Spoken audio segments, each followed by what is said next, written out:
Après la sortie médiatique du porte-parole du gouvernement qualifié de musclé, le politologue Aliou Bari fait son analyse. Il pense que Ousmane Gawal Diallo n'est pas dans une direction qui fait les affaires ni du CNRD ni de la Guinée. Comment un porte-parole du gouvernement Premier ministre peut dire des contre-vérités? Je le cite par exemple quand il dit que la Mauritanie est sortie de la CEDEAO. Ce qu'il ne sait pas, c'est que la Mauritanie est sortie de la CEDEAO en 2000 pour rejoindre l'Union du Maghreb arabe. Comme ce projet qui était initié par le colonel Kadhafi, comme ce projet n'a pas vu le jour, la Mauritanie, depuis mai 2017, tape à la porte de la CEDEAO pour y revenir.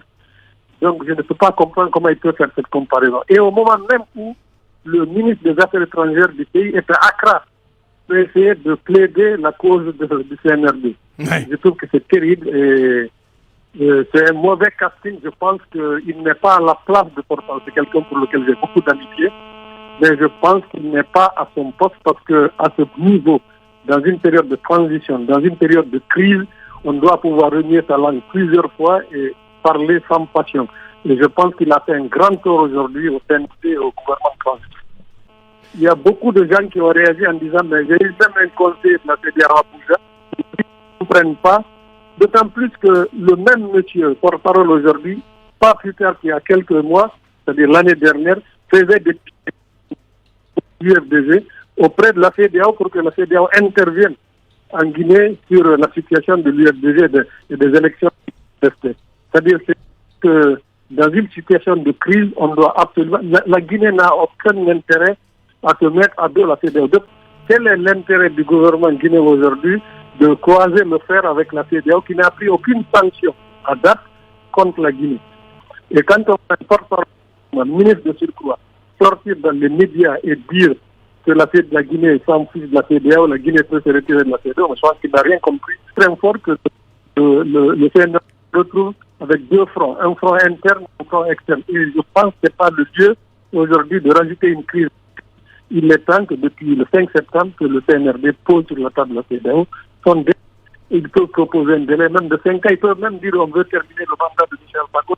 Après la CEDEAO dira nous sommes d'accord ou pas d'accord. Mais on ne peut pas expliquer que depuis le 5 septembre, le CNRD n'arrive pas à déposer sur la table de la CEDEAO un délai, une durée de la transition. Bien. Avec la sortie de... Mais moi, je peux vous dire, avec la sortie notamment du porte-parole à la prochaine de chef d'État, ils vont dérouler une série de sanctions. Ça, c'est une étape. Sauf d'ici là, le CNRD dépose sur la table un délai raisonnable. On ne peut pas expliquer, la Guinée n'a aucun problème. Il n'y a pas une crise. Si vous prenez le Burkina et le Mali, à la fois, il y a la transition, mais ils ont un problème sécuritaire qui est urgent. On peut comprendre mais la Guinée n'a qu'un problème de reconstitution. Le ministre Ousmane Gawal Diallo garde toujours de mauvais souvenirs du régime déchu qui est passé par tous les moyens, dit-il, pour déstabiliser le principal parti d'opposition aux yeux de moult observateurs. L'actuel ministre de l'Urbanisme et de l'Habitat, porte-parole du gouvernement qui a longtemps séjourné en prison vers la fin du règne d'Alpha Condé, se rappelle encore de l'indifférence de la communauté économique des États de l'Afrique de l'Ouest face aux agissements des dignitaires d'alors. Il dit dans l'émission Mirador de ce mardi 26 avril 2022, les relations internationales sont codifiées, les engagements des pays sont connus et la Guinée fera en sorte de rester dans ses engagements et les respecter. Mais ce que j'ai déploré, il ne faut pas oublier que l'année dernière, quasiment à pareil moment, nous étions conviés à une réunion chez le président Cellou Dalein Diallo avec la CEDEAO. C'est devant les délégations de la CEDEAO qu'on est venu cueillir Fodé Oussou Fofana et Kalemodou Yansane pour les foutre en prison. La CEDEAO était là, elle ne s'est même pas offusquée. C'est ce que nous ne comprenons pas. Comment se fait-il que la CEDEAO, qui était là depuis 10 ans, qui a quasiment vécu toute cette crise, qui a entraîné cette transition, le lendemain, ils disent sortez de la transition.